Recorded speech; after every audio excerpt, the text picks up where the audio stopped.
নমস্কার বন্ধুরা, কেমন আছেন সবাই? আমি মধুমিতা রান্নাঘরে আপনাদের আবার স্বাগত। আজ আমি আপনাদের বানিয়ে দেখাবো ডিম পটলের এই রেসিপি। তার জন্য আমি প্রথমে পটলগুলো দুধারে আমি এইভাবে কেটে নিয়েছি। এবার নুন আর হলুদ দিয়ে জলটা ভালো করে গরম করে এই জলে পটলগুলো দিয়ে দেব সেদ্ধ হওয়ার জন্য।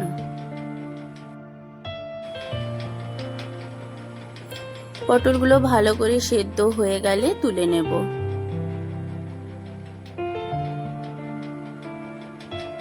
এবার কড়াইতে তেল দিয়ে দেব।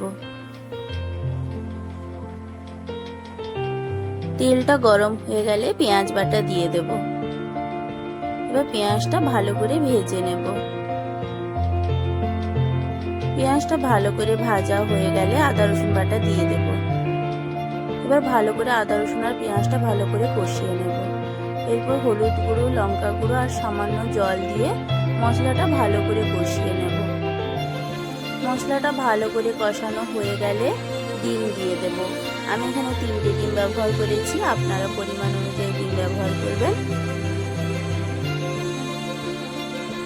এবার পরিমাণ মতো লবণ দিয়ে ভালো করে নেড়ে নেব।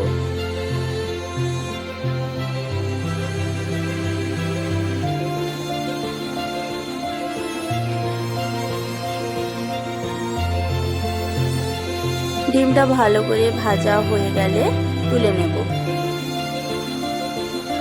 এবার আমি সেদ্ধ পটলের ভেতর থেকে বিচিগুলো বের করে নিয়েছি। এবার পটলের ভেতরে আমি ডিমের পুরটা ভরে দেব।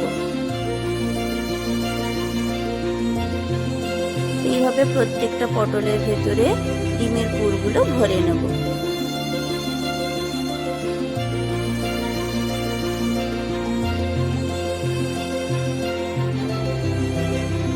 এই দেখুন, আমার পটলের ভেতরে পুরগুলো ভরা হয়ে গেছে।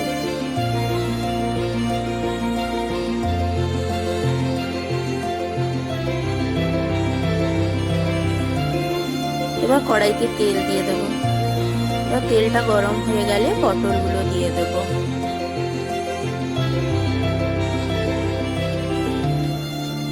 এবার পরিমাণ মতো লবণ দিয়ে পটলগুলো ভালো করে ভেজে নেব।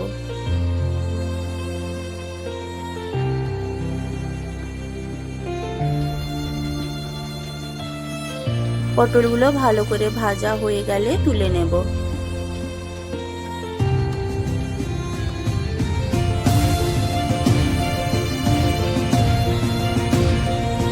এইভাবে প্রত্যেকটা পটল ভেজে নেব।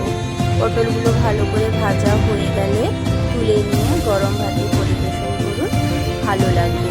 আর আমার এই রান্নাটা কেমন লাগলো অবশ্যই কমেন্টে জানাবেন। আর এইরকম আরও ভিডিও